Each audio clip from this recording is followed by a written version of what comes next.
सुप्रभात, नमस्कार. मी स्नेहल पाटकर. या विशेष कार्यक्रमात तुमचं सगळ्यांचं स्वागत. दक्षिणेची गंगा म्हणून ओळख असलेली गोदावरी नदी. अनेक जण गोदावरीचं पाणी तीर्थ म्हणून पितातही, पण पिण्यासाठी सोडाच गोदावरीचं पाणी अंघोळीसाठीही योग्य नसल्याचं निरीक्षण हरित लवादानं नोंदवलंय. आणि या धक्कादायक प्रकारामुळे गोदावरीचं पावित्र्यच आता धोक्यात सापडलंय. गोदावरीच्या या परिस्थितीला नेमकं जबाबदार कोण आहे आणि दक्षिण गंगेची गटारगंगा रोखण्यापासून कसं रोखता येईल या सगळ्याचा आढावा आपण या विशेष कार्यक्रमात घेणार आहोत. राम तेरी गंगा मेली आमच्या विशेष रिपोर्टमधून.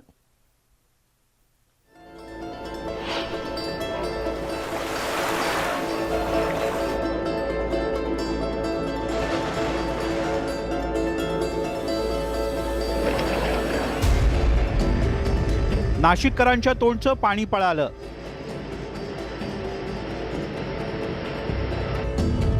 गोदावरीचं पाणी पिण्यासाठी सोडा, अंघोळीसाठी सुद्धा अयोग्य.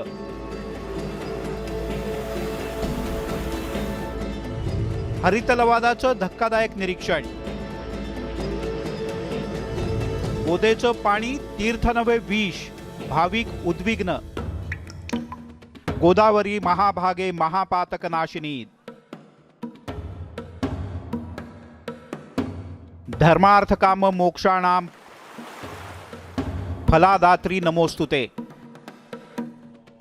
पंचवट्या विशेषेण गोदा दक्षिण वाहिनी. ज्या गोदावरी नदीमध्ये स्नान केल्यानंतर लाखो पापांचा नाश होतो असं मानलं जातं, त्याच गोदावरीच्या पात्रात दररोज हजारो भाविक मोठ्या श्रद्धेनं स्नानही करतात.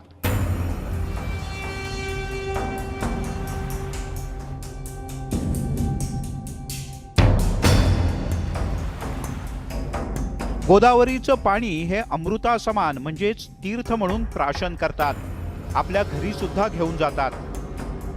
भाविकांच्या या श्रद्धेमुळे गोदावरीचं धार्मिक महत्त्व अधोरेखित होतं. वर्षानुवर्ष भाविक गोदावरीला आई आणि देवी समान पूजन करत आले आहेत. पण लाखो भाविकांना धोक्याचा इशारा देणारा एक निर्णय हरित लवादानं दिलाय. लाखोंचं श्रद्धास्थान असलेल्या गोदावरीचं पाणी आता अंघोळीच्या सुद्धा लायकीचं राहिला नसल्याचा धक्कादायक अहवाल हरित लवादानं दिलाय. दृश्यांमध्ये दिसत असलेलं हे चित्र बघून आपल्याला असं वाटत असेल की ही एखादी गटार किंवा नाला आहे, मात्र ही गटार आणि नाला नसून ही आहे नाशिकच्या त्र्यंबकेश्वरमध्ये उगम पावणारी पवित्र गोदावरी नदी. गोदावरी नदीचा उगम ज्या ठिकाणी होतो त्या त्र्यंबक नगरीमध्ये आता आपण आहोत. आणि माझ्या डाव्या बाजूला जर आपण दृश्यांमध्ये बघितलं तर त्र्यंबकेश्वरच्या या डोंगर रांगा आहे आणि याच डोंगर रांगांमधून, ब्रह्मगीच्या डोंगर रांगांमधून गोदावरी नदीचा उगम होतो.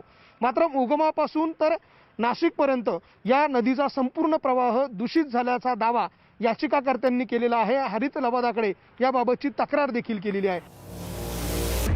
धार्मिक महत्त्व असलेल्या गोदावरी नदीच्या प्रदूषणाला उगमस्थान असलेल्या त्र्यंबकेश्वर पासूनच सुरुवात होते. त्यामुळे नाशिकच्या किरण कांबळे यांनी हरित लवादाकडे तक्रार करत पाठपुरावा सुरू केला आणि त्यांच्याच या तक्रारीनंतर हरित लवादानं गोदावरीचं पाणी पिण्यासाठी सुद्धा योग्य नाही, एवढंच काय स्नानासाठी सुद्धा धोकादायक असल्याचं निरीक्षण नोंदवलं. त्या आदेशानुसार सरकारला त्याने 1 कोटीचा दंड केला आणि त्याच पैशातनं नदी स्वच्छ होण्यासाठी त्याचा उपयोग करावा. जी आता एक्झिस्टिंग STP आहे ती दुरुस्त करावी, त्यातनं पाणी स्वच्छ बाहेर आलं जावं. पण प्रत्यक्षात ती STP अपुरी असल्यामुळे नवीन STP बांधली जावी या संदर्भात त्यांनी आदेश दिले. नगरपालिकेने त्या संदर्भात कारवाईही चालू केलेली आहे, पण त्यांनी दिलेल्या कालावधीत ते काही पूर्ण झालेलं नाही. सध्याही आपण बघतो आहोत STPमधनं जे पाणी येतं ते अतिशय काळं आणि प्रदूषित आहे. ते हेच पाणी नदीमधनं वाहून बेजे धरणात जातं आणि तिथूनच पुन्हा आमच्या त्र्यंबकरांच्या पोटात जातं. याच गोष्टीवरती आम्ही मुख्य आक्षेप घेतलेला आहे. नाशिकच्या गोदावरीचं पौराणिक काळापासूनचं महत्त्व अनन्यसाधारण आहे. दर 12 वर्षांनी लाखो साधू संतांच्या उपस्थितीत याच गोदावरीच्या काठावर कुंभमेळा भरतो. त्र्यंबकेश्वरला शैव तर नाशिकला वैष्णवांचा मेळा असतो. नारायण नागबळी, त्रिपिंडी, कालसर्पशांती यासह अनेक पूजाविधी त्र्यंबकेश्वरला गोदाकाठी होतात. तर नाशिकच्या पवित्र रामकुंडावर अस्थिविसर्जन आणि दशक्रिया विधी सुद्धा पार पडतात. अरुणा, वरुणा आणि गोदावरी या तीनही नद्यांचा संगम रामकुंडात होत असल्यानं कुंडामध्ये अस्थि विसर्जन झाल्यानंतर अवघ्या 10 मिनिटात त्याचं पाणी होतं, असा स्थानिक पुरोहितांचा दावा आहे. सिंहस्थ कुंभमेळा हा 4 ठिकाणी होतो. हरिद्वार, अलाहाबाद, उज्जैन, नाशिक. तर नाशिकचा सिंहस्थ कुंभमेळा या रामतीर्थावर होतो आणि या ठिकाणी अमृतबिंदू सांडलेले आहेत, म्हणून याचं विशेष महत्त्व आहे. प्रभू रामचंद्रजी 14 वर्षापैकी अनेक वर्ष या ठिकाणी वास्तव्यास होते आणि रामाने आपल्या वडिलांचं दशरथाचं श्राद्ध केलेलं आहे. त्याचबरोबर गोदावरीचं महात्म्य रामाने फार मोठं वर्णन केलेलं आहे रामायणामध्ये. या ठिकाणी प्रभू रामचंद्रजींनी भक्ती आणि मुक्ती हे दोन्ही प्रदान केलेले आहे. भक्ती म्हणजे आपल्यासाठी आणि मुक्ती म्हणजे हे स्वर्गवासी पितृलोक झालेले आहे त्यांच्यासाठी मुक्ती. म्हणून या ठिकाणी गोदावरीचं नुसतं दर्शन जरी केलं आपण तरी 100 पाप नाहीसे होतात. नाशिककरांची जीवनवाहिनी म्हणून ओळखल्या जाणाऱ्या गोदावरीच्या काठावर असंख्य मंदिरं आहेत. प्रभू श्री रामचंद्र वनवास काळात नाशिकला वास्तव्याला असल्याची आख्यायिका सुद्धा सांगितली जाते. इथे वर्षभर भाविक आणि पर्यटकांचा ओघ सुरू असतो. अतिप्राचीन काळाराम मंदिर महादेवानं नंदीला गुरु मानलेलं असल्यानं नंदी नसणारं एकमेव कपालेश्वर मंदिर, सुंदर नारायण मंदिर अशी एकना अनेकविध मंदिरं गोदाकाठी आहेत. त्यामुळेच नाशिककरांचे बहुतांश अर्थकारण हे गोदाकाठी असणाऱ्या धार्मिक विधी आणि मंदिरांवर सुद्धा अवलंबून आहे. याचमुळे दक्षिण गंगाच नाही तर नाशिकची जीवनवाहिनी म्हणून गोदावरीचं महत्त्व मोठं आहे. अशा या जीवनवाहिनी गोदावरीच्या संवर्धनासाठी वेळीच उपाययोजना करणं अत्यंत गरजेचं आहे. गंगापूर धरणावरती पण आता काही वॉटर स्पोर्ट्स आपण चालू केलेले आहेत किंवा अनेक प्रकारचे पक्षी तिथे मायग्रेटेड पक्षी येतात आणि हे बघण्यासाठी जगभरातनं पक्षी अभ्यासक येतात, पर्यटकही येतात. ह्या सगळ्या ओव्हरऑल गोष्टींमुळे जर अशा प्रकारे बाहेर जर मेसेज गेला तर लोकांना वाटेल की गोदावरीमध्ये खूपच नदीच्या स्वच्छतेबाबत प्रॉब्लेम्स आहे. त्याच्यामुळे ह्या गोष्टीवरती लवकरात लवकर तोडगा काढला पाहिजे. आणि गोदावरी ही एक आपली जसं नर्मदा माता आपण म्हणतो तसं नाशिकमध्ये तिला गोदावरी मैया माता किंवा गोदावरी माता म्हटलं जातं. एक देवाचं रूप आपण त्याला दिलेलं आहे. तर त्या पद्धतीने गोदावरी स्वच्छ राहिली तर नाशिकचं जनजीवन स्वच्छ राहील, नाशिकचं आरोग्य स्वच्छ राहील आणि नाशिकचे पर्यटनही मोठ्या संख्येने इथे येतील. गोदावरीला धार्मिक सोबतच आर्थिक महत्त्व असतानाही गोदावरीची ही अवस्था का झाली असा प्रश्न नाशिकला येणारे भाविक आणि पर्यटक आवर्जून विचारतात. उदासीन प्रशासन, मतलबी राजकारणी यांच्यामुळे वर्षानुवर्ष गोदावरीच्या पात्रात गटार, औद्योगिक वसाहतीतलं रसायन मिश्रित पाणी हे सगळं सोडलं जातं. आत्तापर्यंत हे प्रदूषित पाणी थांबवण्यासाठी दीर्घकालीन उपाययोजना करण्यात आल्या नाहीत. दर 10 वर्षांनी कुंभमेळ्याच्या तोंडावर स्थानिक राजकारणी, पालकमंत्री, अधिकारी सगळेच गोदावरीबद्दल कळवळा दाखवतात. मात्र कुंभमेळा संपल्यानंतर यापैकी कुणीही गोदावरीच्या प्रदूषणाकडे लक्ष देत नाही. गोदावरी नदी प्रदूषणाच्या विळख्यात आणखीन अडकत चालली आहे. कुंभमेळ्याच्या नावाखालती नाशिक आणि त्र्यंबकेश्वरची गोदावरी सिमेंट कॉन्क्रीटनं बुजवण्यात आली. गोदावरीचा नैसर्गिक प्रवाह दाबण्यात आला. कुंड बुजवण्यात आले. त्यामुळे गोदावरीच्या नदीपात्राच्या प्रदूषणात वाढ झाली आहे. गोदावरी नदीचं प्रदूषण रोखण्यासाठी नेमक्या काय उपाययोजना आहे या प्रश्नाचं उत्तर जेव्हा आपण शोधण्याचा प्रयत्न केला तेव्हा आपल्या हातामध्ये हा तब्बल 105 वर्ष जुना गोदावरी नदीचा नकाशा आणि या परिसराचा नकाशा प्राप्त झालेला आहे. 1917च्या दरम्यानचा हा सिटी सर्वेचा नकाशा आहे. 1917च्या दरम्यानचा हा सिटी नकाशा आपण दृश्यांमध्ये बघतोय. या नकाशामध्ये अत्यंत स्पष्टपणे या ठिकाणी असलेल्या कुंडांची माहिती देण्यात आलेली आहे आणि हे कुंडच नैसर्गिकरित्या ही गोदावरी जी आहे ती स्वच्छ करत होते. नैसर्गिकरित्याच ही गोदावरी पवित्र करण्याचं काम या कुंडांच्या माध्यमातून केलं जात होतं.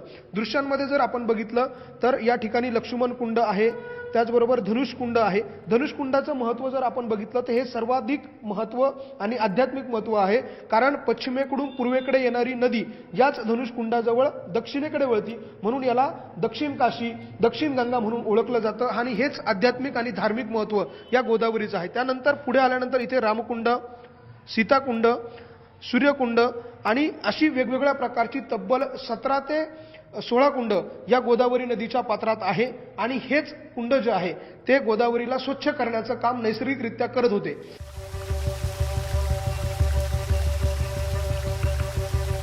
गोदावरीची प्रदूषणाच्या विळख्यातून मुक्तता करण्यासाठी पर्यावरण प्रेमींनी जिल्हा न्यायालयापासून सर्वोच्च न्यायालयापर्यंतचा लढा दिला. न्यायालयानं वारंवार ताशेरे ओढून प्रदूषण मुक्तीसाठी उपाययोजना करण्याचे आदेश दिले. गोदावरी नदीला संरक्षणही देण्यात आलं. मात्र ही सगळी तात्पुरती मलमपट्टी ठरली. न्यायालयाचे आदेश सुद्धा वेळोवेळी पायदळीत उडवण्यात आले. बरबटलेल्या व्यवस्थेच्या विरोधात प्रत्येक वेळी कुठला न कुठला जागरूक नागरिक उभा राहिला आणि न्यायालयात दाद मागत राहिला.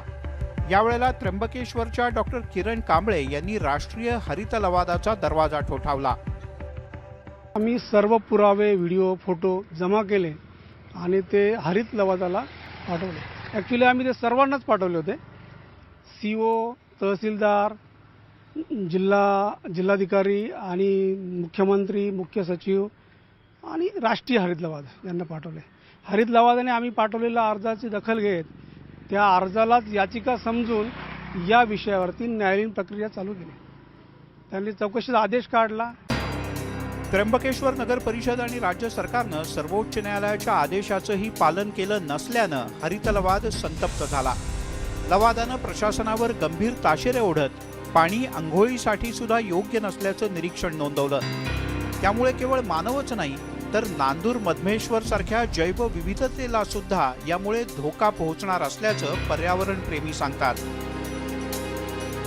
त्र्यंबकेश्वरला जे काही 4.5 MLD जनरेट होतं सिवेज, त्याच्यापैकी 1 MLD फक्त ट्रीटमेंटची प्रोसिजर आत्ताशी सुरू झालेली आहे. त्याच्यामुळे ते 3-3.5-4 MLD million litres per day हे जे त्र्यंबकेश्वरच्या इथून गोदावरीमध्ये अनट्रीटेड सिवेज येतं आहे ते डायरेक्टली गंगापूर डॅममध्ये येतं आहे. पूर्ण नाशिकच्या जे पिण्याचा पाण्याचा सोर्स आहे त्याला ते प्रदूषित करतं आहे. नंबर 1. नंबर 2, त्यांनी स्पेसिफिक कॉन्सन्ट्रेशन केलेलं आहे रामसरची जी साईट डिक्लेअर केली आपली पक्षी अभयारण्याची, तर तिथून येणारं प्रदूषण हे त्या पक्षी अभयारण्याची संपूर्ण बायोडायव्हर्सिटी, इकॉलॉजी ही सगळी डिस्टर्ब करू शकतो. रॉक फ्रॅक्चर्स आहे. रॉक फ्रॅक्चर्समध्ये मुबलक प्रमाणामध्ये पाणी साठा आहे, जे अनेक वर्ष 500-700 वर्ष चालू शकतो, इतक्या मोठ्या प्रमाणात पाणी साठा आहे. ज्यावेळेस आपण पूर्ण नदी पात्रे कॉन्क्रिटीकरण मुक्त करू त्यावेळेस ऑटोमॅटिकली गोदावरी नदी प्रवाही होऊन कमीत कमी होली स्ट्रेच जो आहे, ज्या भागामध्ये धार्मिक पट्ट्यामध्ये भाविक मोठ्या संख्येने स्नानविधीसाठी, धार्मिक विधीसाठी आणि तीर्थप्रसन्नासाठी येतात, हा पट्टा, धार्मिक पट्टा म्हणजे कमीत कमी 1.5 किलोमीटरचा पट्टा हा शुद्ध जलाने आपल्याला उपलब्ध होईल.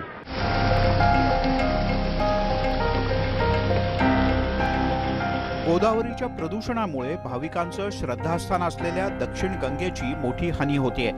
पण त्याच वेळेला गोदावरी नदीमध्ये श्रद्धेनं स्नान करणाऱ्या, गोदावरीच्या पाण्याला तीर्थ समजणाऱ्या कोट्यावधी भाविकांच्या आरोग्याला सुद्धा अपाय होण्याची भीती आहे.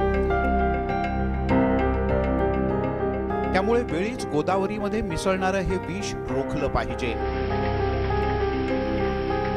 व्हिडिओ जर्नलिस्ट हेमंत बागुलचं लक्ष्मण घाटोळ, न्यूज 18 लोकमत, नाशिक.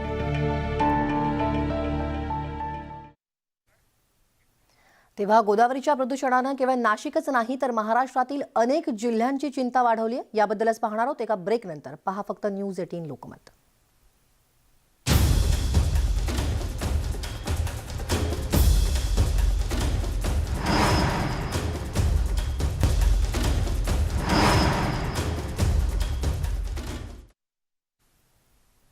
ब्रेकनंतर तुमचं पुन्हा एकदा स्वागत. गोदावरी ही केवळ नाशिकच नाही तर महाराष्ट्राचीही जीवनवाहिनी आहे. परिणामी गोदावरीच्या प्रदूषणानं केवळ नाशिकच नाही तर महाराष्ट्रातील अनेक जिल्ह्यांची चिंता वाढवली आहे. गोदावरी उगमस्थानापासूनच या प्रदूषणाला सुरुवात होते आणि नाशिक शहरात या प्रदूषणात वाढ होत असल्यानं गोदावरी प्रदूषणमुक्त करण्याचं एक मोठं आव्हान नाशिक महापालिका आणि सरकारसमोर उभं टाकलंय. पाहूयात.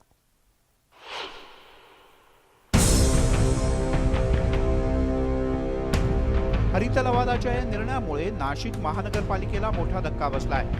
तीर्थक्षेत्र असलेल्या नाशिकच्या गोदावरीचं पावित्र्य राखण्यात अपयश आल्यानं महापालिकेवर चहूबाजूंनी टीका होतेय.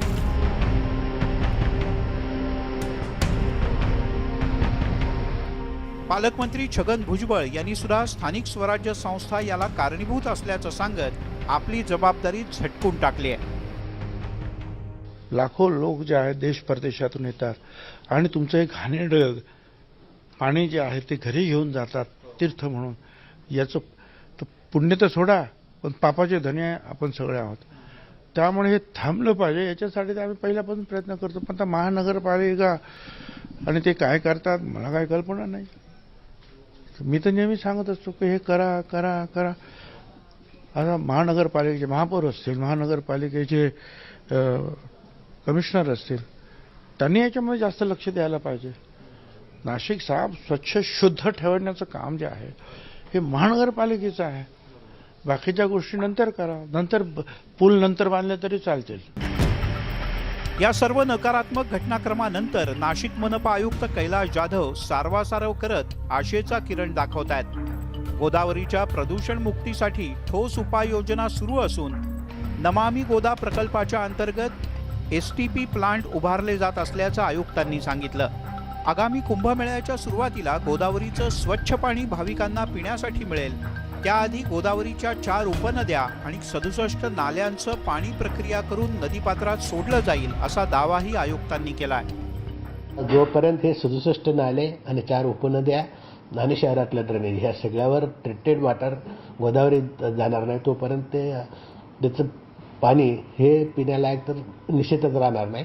आणि हे सगळं जर व्यवस्था आपण पुढच्या कुंभमेळ्यापर्यंत करू शकलो तर निश्चितच गोदावरीचं शुद्धीकरण होईल. गोदावरीमध्ये शुद्ध आणि चांगलं पाणी जाईल आणि खऱ्या अर्थाने ती नदी जशी परदेशामध्ये स्वच्छ नद्या शहरामध्ये सुद्धा आपल्याला पाहायला मिळतात तशी नदी आपल्याला पाहायला मिळेल ही माझी इच्छा आहे आणि ते माझं स्वप्न पण आहे. आणि त्यासाठीच मी आल्यापासून हा नमामि गोदे प्रोजेक्टसाठी प्रयत्न करीत आहे.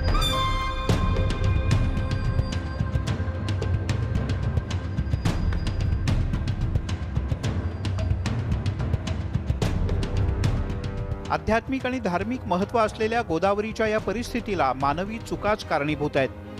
शहरातील गटाराचं घाणेरडं पाणी, गोदावरीच्या आजूबाजूची अतिक्रमणं आणि कारखान्यांचं विषारी पाणी यामुळे दक्षिणेच्या गंगेची गटारगंगा होऊ घातली आहे.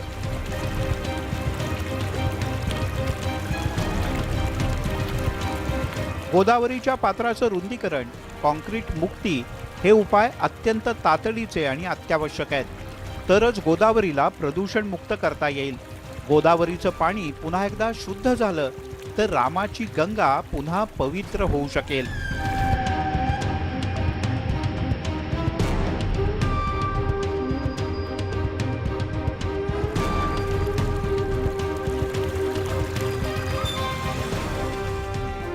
ज्या गोदावरीचं पाणी तोंडात घेण्यासाठी देश विदेशातले नागरिक पर्यटक धार्मिक पर्यटनासाठी नाशिकमध्ये येतात त्याच गोदावरी नदीच्या पात्रामध्ये कोट्यवधी रुपये खर्च करूनही पालिकेकडनं दूषित पाणी सोडलं जात आहे.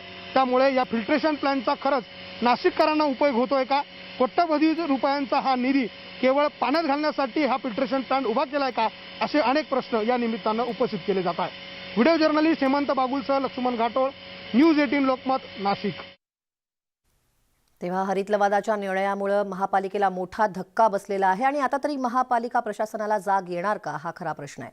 या विशेष बुलेटिनमध्ये वेळ झालेली इथेच थांबण्याची. ताज्या बातम्यांच्या अपडेटसाठी लॉग ऑन करायला विसरू नका. news18lokmat.com वर आमच्या फेसबुक आणि ट्विटर पेजला देखील फॉलो करा.